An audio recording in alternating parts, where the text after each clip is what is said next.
good morning or afternoon, ladies and gentlemen, depending on what part of America you're in. Hope everybody's getting settled in and getting ready to enjoy that good meal, that turkey dinner or ham or whatever you guys have. If you're vegan or whatever you guys eat, tofu, I don't know, whatever's plant based. Anyway, this is a day that people recognize as Thanksgiving, a day to set aside to give thanks. Real quick, for anybody that really knows me, from time to time I'll write little things on my mirror, just little inspirational things on my mirror, just to remind me that I too need the power of positivity in my life, and I too need encouragement. So I'll write little encouraging things on my mirror in my bathroom. And I think I've touched on this before, and again, I'll say it probably every video. I had to delete a lot of my videos from my work van, so now I guess I do them in my bathroom. Probably because the lighting is the best. But anyway, I wrote a daily to-do list. I have about 6 things on my daily to-do list. And these are 6 things starting in the month of December that I'm going to start doing on a daily basis. I'll get to those, all of them, on December 1st when I do my first of the month video. But the very first thing on my daily to-do list is be grateful. And on a day that we set aside to give thanks for things, just a few things that I'm grateful for as you're all getting prepared to sit down with family. For those that traveled to be with family, I know my family isn't getting together today because of the Rona. Rona's got everything shut down, which means I won't be getting any of my grandmother's tea cakes today, and I'm highly upset about that. But you know, she loves her grandson, so if I bend on her a little bit, I probably can get her to bake some tea cakes for the next time I'm down in her neighborhood. Anyway, be grateful. Like I said, that's the very first thing on my daily to-do list. Be grateful, and I am grateful for everything, all the ups and all the downs of life. The downs may not have been comfortable, but yet I am indeed grateful for the downs and for the negativity that's happened over the course of my 44 years. Everything hasn't been peaches and cream throughout my lifetime, and I'm grateful for that. Not to dwell too much on the negative, but I am grateful for those negative situations that have happened, because they made me a stronger person. You know, they toughened me up a little bit. Believe it or not, when I was young, I was a real sensitive kid. I would cry a lot.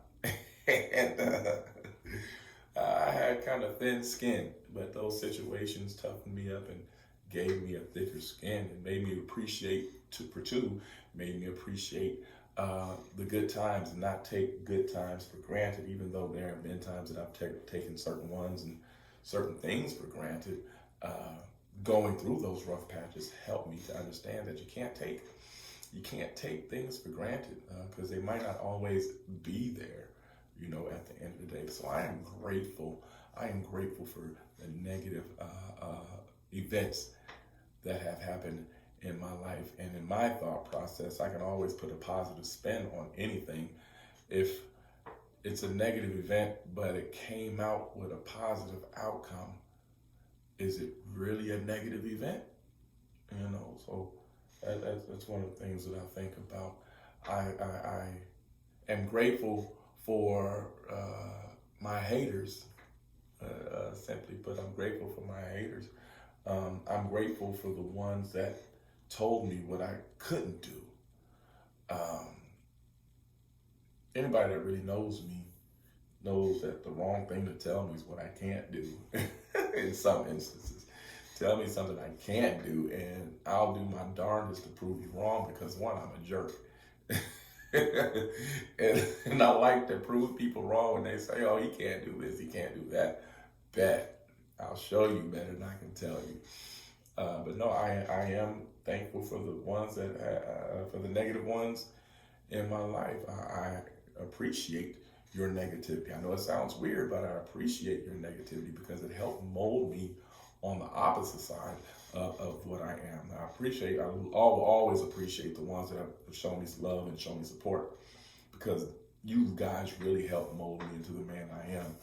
But on the opposite side of that coin, for the ones that fed me negativity and said I couldn't or downed me or anything, that was motivation as well. I learned to adapt and turn that negativity into motivation to be, in most aspects of my life, a better person, a better human being, and a more positive person. So I am grateful for that. One person I'll always be grateful for, and I'd be remiss if I didn't point this out, is my mother. I'm always going to be grateful for my mother. Even though we've had our ups and downs throughout these 44 years, she's always been my rock. She's always been my rider, my wingman of sorts. My mother has always been down for me. Not to take away anything from my father or anything like that, but my mother has always been my safety net, my go-to, now that I'm an adult, my best friend. She made it a point when I was a kid to let me know, I am your mother. I'm not your friend. I'm not one of your little friends. I am your mother. I used to get mad when she'd say that. I'm not one of your little friends, because there was a point in time, I think in the 7th grade, that I got taller than my mother. And she's like, I'm not one of your little friends. And in my mind, I would think, I'm taller than you. All my friends are taller than you, so they're not little. I was a jerk back then. I wouldn't tell her that to her face then, because she'd probably knock fire from me. Anyway, I know I'm rambling, but this is a special day for me. Day to take time out to give thanks to my mother.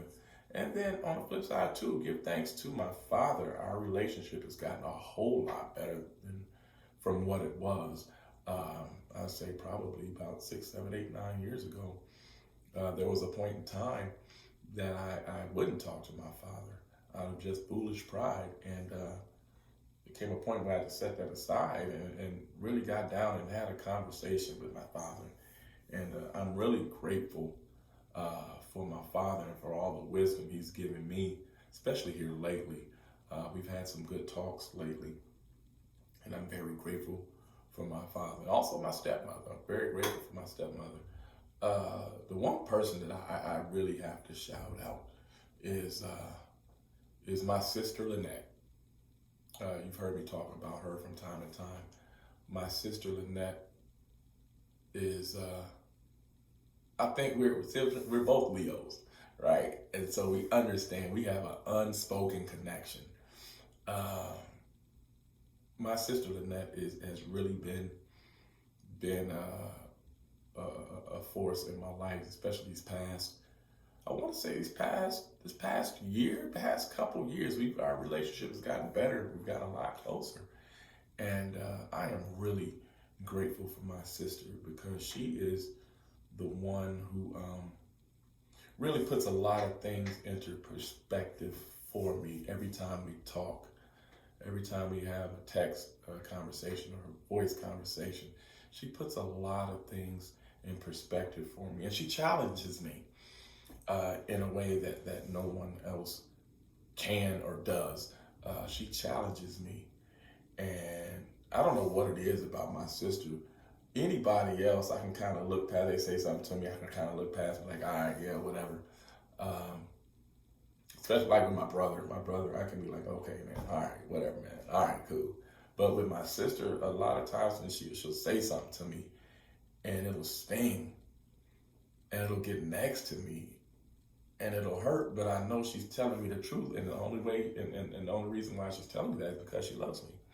So I'm grateful for my sister. I'm extremely grateful for my sister, and that I wouldn't trade her for the world. I used to tell her when we were kids. I think she was maybe 6, and I was like 17 or something. And I would tell her, Lynette, you're my favorite sister. And she would say, I'm your only sister. Yeah, and it's true. You are my only sister. You're my favorite sister, indeed. what else am I grateful? I'm grateful for. I'm grateful for my children. I'm grateful for my children, my biological and my non-biological children. I'm grateful for all of them. Going into not having the best relationship with my father, my children hadn't had the best relationship with me until here recently, and no, it's an eye-opening experience to go from your own children that really don't. They love you, of course. Don't get me wrong. I know they love me, but and this is getting kind of emotional right now as I think about it. But to want to have interaction with you, and it's my fault. It's definitely my fault that I didn't foster that interaction with my children, especially my sons. You'll hear me talk about my sons a lot.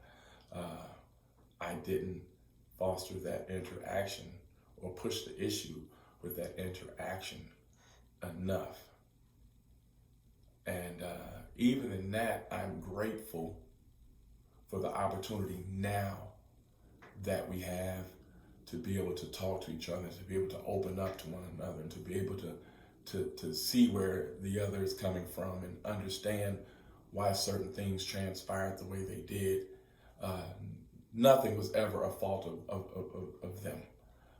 Nothing was ever a fault of them. I take all the blame for not having the interaction that I should have had way back when, down through the years with my sons. But now we're making up for it. And yes, we have our rough patches. It isn't always easy to talk to them or for them to talk to me, open up and talk to me. But I am definitely grateful for my sons.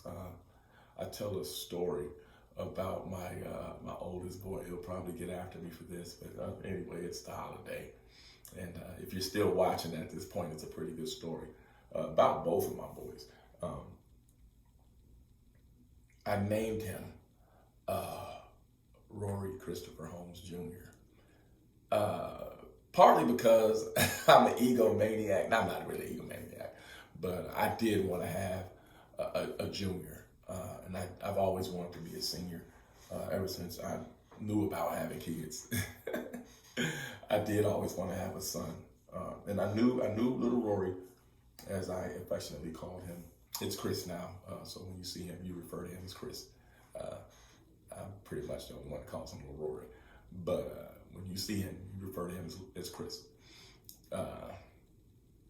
Anyway, I knew he was going to be a boy. When the time they told me, I was actually overseas when I found out his mother was pregnant with him.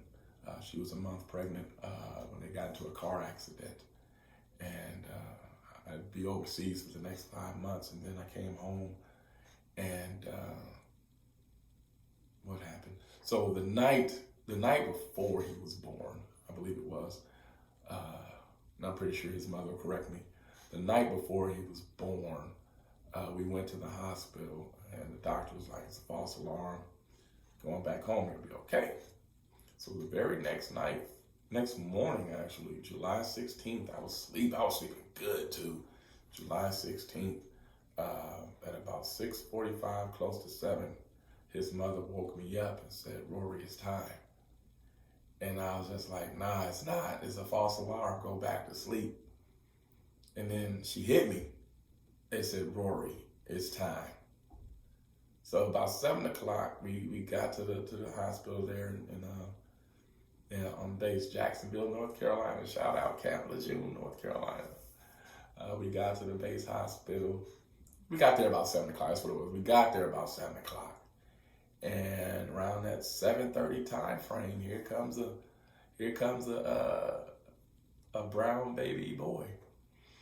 And for the first time, really the first time in my life, I knew what it was to be grateful and to be thankful.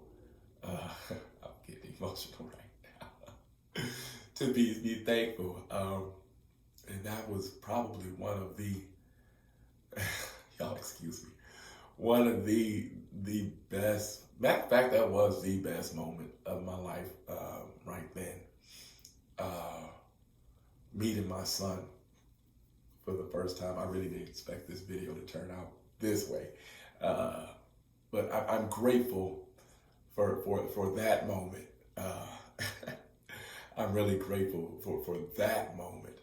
And I named him. When he was born, he was frowning. He was frowning. He didn't make any noise. He was frowning, and he wouldn't open his eyes. Even when they put him in the incubator, he just frowned and was reaching around the incubator.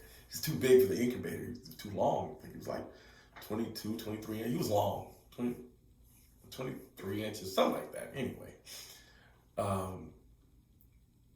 and I named him. I looked at his mother, and I gave her a kiss on the head. And I said, "You did a great job." And I named him Rory Christopher Holmes Jr. One, like I said, because I wanted a junior.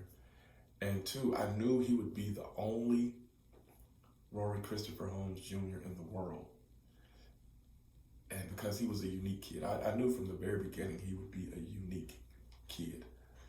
And he's a very unique young man. He's grown into a great young man, and I'm anxious to see the way the path his life takes. I'm grateful for Chris. I'm grateful for Chris, and then on to Jeremiah.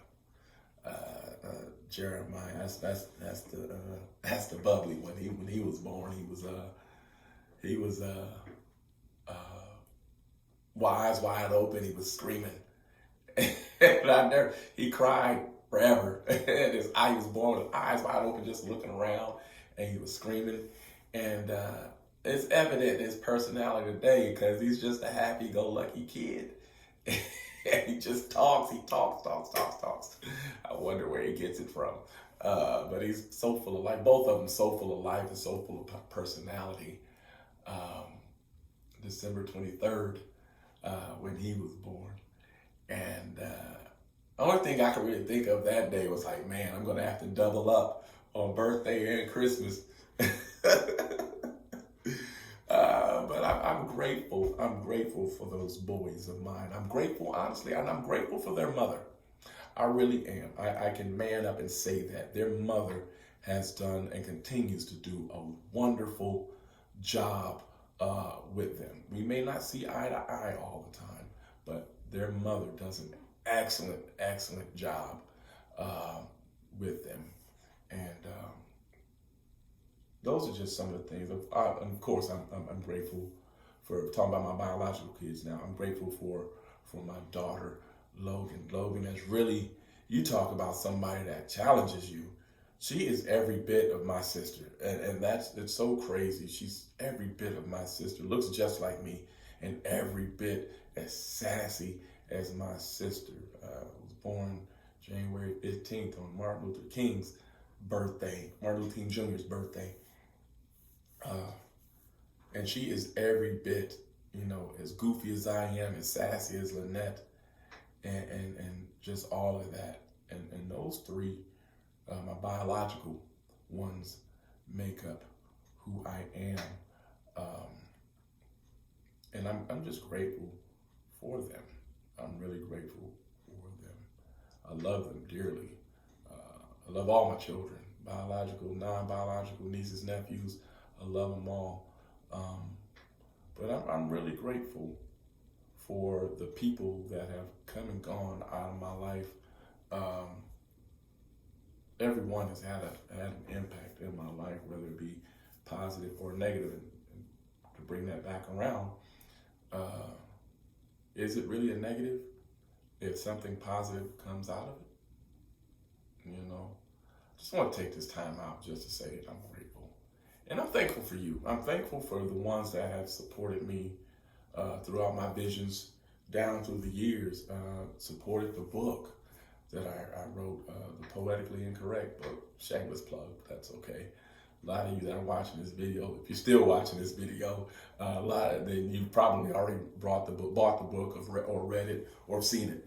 I'm currently working on a new book, and it'll be out pretty soon. But I'm thankful for the opportunities and for the support that a lot of people have shown me. It means a lot to know that you have people in your corner, and that will support you no matter what, through your ups, your downs, your trials, tribulations, through your faults. It's good to know that you have people that support you. And if I was to drop a gem, it would be to don't take that for granted. Don't take people's kindness and niceness for granted, because it will dry up. That well will dry up, and you will lose those people. And I'm just grateful for the fact that people love me, and I love you back. You guys have a wonderful holiday.